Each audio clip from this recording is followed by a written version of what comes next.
Last week, I went out to Fountain Mall and I found the most average guy I could.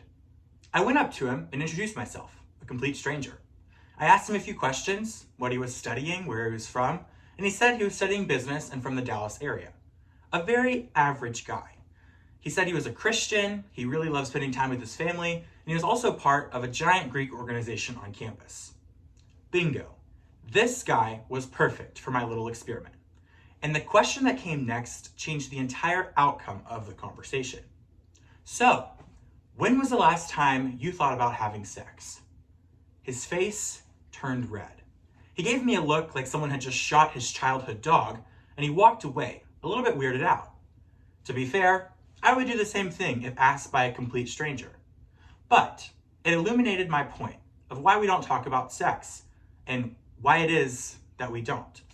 And so, leading today's conversation, my topic is the correlation of sex and happiness, and how to be proud and bold in expressing what turns you on. To begin with the types of sexual encounters, there are a few that we will experience in life. According to the American Journal for College Medicine, in an article published in 2018, it was seen that 70% of college-age seniors had at least had one casual hookup. About 8% were with complete strangers, 24% with people in class or casual acquaintances, so be on the lookout, and over 50% with friends that had turned into a situationship. Now, I wanted to look at beyond just casual sexual encounters as well. So in another peer-reviewed study, I looked at how sex affects married couples, specifically couples that have been together in a romantic relationship for over 10 years. In that study, it was reported that couples on average have sex 54 times a year. There are 52 weeks in a year, and so some get lucky and have a higher number, some a little bit lower, but on average, 54 times a year, you're having sex with another person. It is a giant part of our lives. Pastors think about it, professors think about it, dining hall workers and police officers, lawyers, boys, girls, and whatever you want to identify these days, everyone is wired to be constantly thinking about sex. But why is that? Which leads me into my second point. Sex is directly associated with our overall health. Now, of course, it's important to look at the different types of sex, but it's also important to view how sex is correlated to our health. When you're in the act of a sexual pleasure, you will have all types of neurotransmitters go on across your body. While it might feel great on your sexual organs, you also will have other organs that are being affected. And the more sex you have, the better your sex function is, equivalating to the common phrase, if you don't use it, you might just lose it, which is true. According to also the Journal of Health and Science Research, there are many effects that sex has on building our immune system, as well as lowering heart disease and all kinds of stuff. Another major point in our health is that sex is associated directly with keeping our body and our mind intact. Now, research is pretty new, but a new study has just come out to say that according to this study, a lot of people that have sex have correlated a better memory when they're in their older years.